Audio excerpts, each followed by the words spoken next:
right, well, this is our second, as you I think said last week, feeble attempt at a pastor-to-pastor video thing. Actually, I was looking at a fair amount of people watched the last one. So this week we got some suggestions for questions, and I am going to ask you now, Mike, some questions and work in some of the questions that people from the congregation asked. So this should be fun. You started this way with me. I think we should start with you. How are you surviving the quarantine? Yeah, life takes on a rhythm, right? Our rhythm here at our house is basically Charlene is in the kitchen, Zooming with her students. By Zooming, I mean meeting her students and talking with them. And I'm in the dining room doing my work here. And we often start the day with a walk. We end the day with a walk.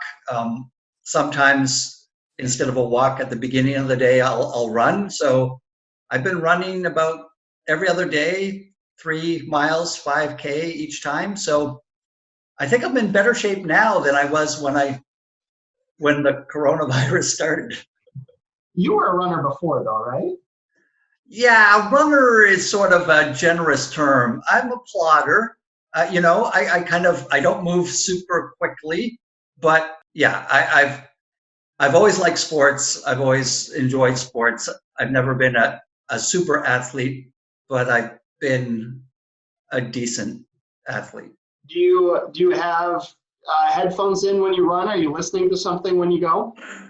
I am generally, some mornings I don't listen to anything. I simply am listening to the birds sing and that. But sometimes I take a little FM receiver and I listen to NPR and listen to the morning news. Boy, nothing gets the blood flowing than NPR. NPR, absolutely. Okay, well, like I said, we have some questions. Today I'm going to ask a couple from Corrine Mogg. So thanks, Corrine, for asking these. The first is a good one. She asks, what do you feel have been the biggest lessons for you during the coronavirus? Yeah, boy, the biggest lessons during this coronavirus pandemic, I guess humility is probably the biggest lesson, right? You live life, you make plans, you think you have a certain amount of control over things, and then this hits, and suddenly all the plans go out the window, and you just have to realize that you are not in control over so much of life, and that goes with not only life personally, but also the life of the church. So humility, I think, is one of the great lessons of this whole pandemic. She also asks, what's your favorite part of ministry? And you can answer that if you would like, but I'm going to ask just a slight variation of that, and that this has been very different for you and I, ministry during this time. What are you missing most about normal ministry? Okay, what do I like most about ministry? Man, that's like asking which is your favorite child. There's so much of ministry I like. I really like pastoral care. I really like visiting people. I like preaching. I really like worship planning. I like it when everything seems to come together in worship, the hymns, the theme of the service, everything.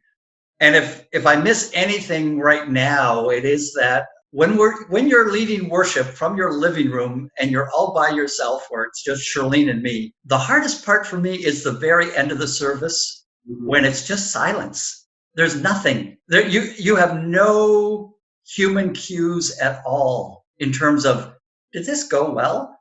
Did it connect with anybody? Was anyone ever even listening? That is the hardest thing.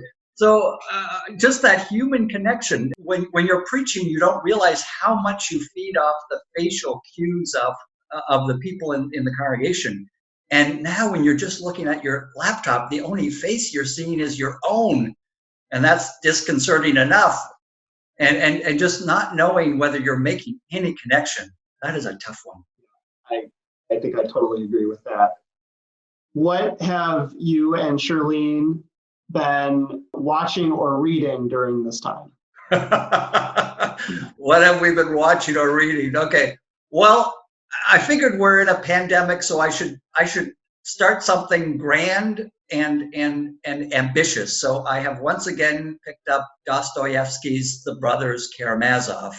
It's a big book, and I read it a long time ago, and it'll take some energy to get through that baby. But Aaron, my son, says it's worth it, so I will do it. And in terms of what we're watching, yeah, we really like a little fun comedy called Kim's Convenience. It's a little 30-minute show. It's about a little convenience store in Toronto run by a Korean Presbyterian family. It's a lot of fun. And we're just watching a Netflix show called Atypical, which is all about an autistic high schooler. And that really kind of jives with Shirlene's work because she deals with a lot of people who, need special attention to get through high school. How many pages is that Brothers Karamazov book? Oh, I didn't even look. I don't know. It's maybe 500. Well, tightly. It's shorter than I thought. So Yeah, but there are a lot of words on a page. A lot. This next question comes from Ann Took. So thanks, Ann. She asked, "What did you want to be when you were 10 years old?" When I was 10 years old, I had no idea what I wanted to be. When I was 10 years old, the only thing I knew at age 10 was that I did not want to be a pig farmer. That is the only thing I knew at 10. In fact, I didn't want to be a farmer of any kind because I knew that, I loved growing up on a farm, but I could not see myself being a farmer. Are there some ties or similarities between farming and between being a pastor? Well, actually, there are quite a few similarities in a way between farming and pastoring. One is you just need a lot of patience, right? Farmers plant the seed and then they just wait around. And that is a lot of what we do too. We plant the seed and we wait around, and sometimes we have no idea what the harvest is exactly. We also, as pastors, we don't have control over things, the conditions in people's lives.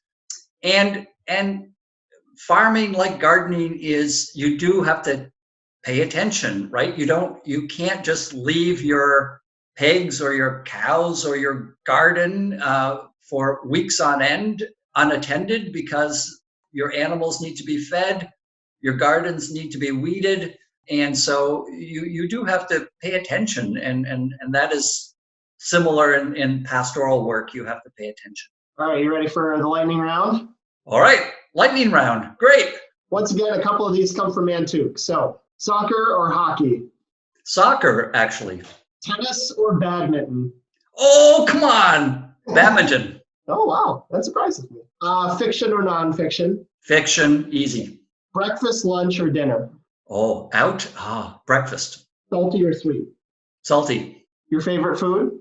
Oh, favorite food? Oh, man, that's like favorite kid. I do really like curry and many forms of curry. I like spicy food. This one got me in trouble last week. Piano or organ?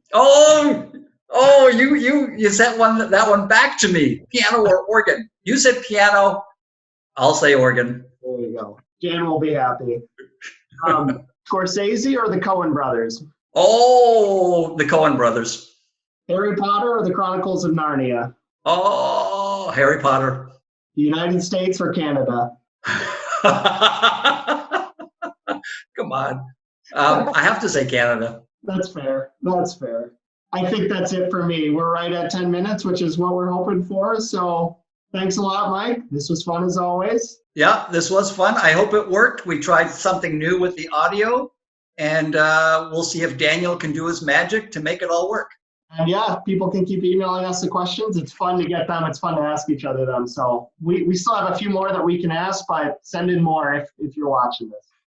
Otherwise, we'll see you on Sunday. See you on Sunday.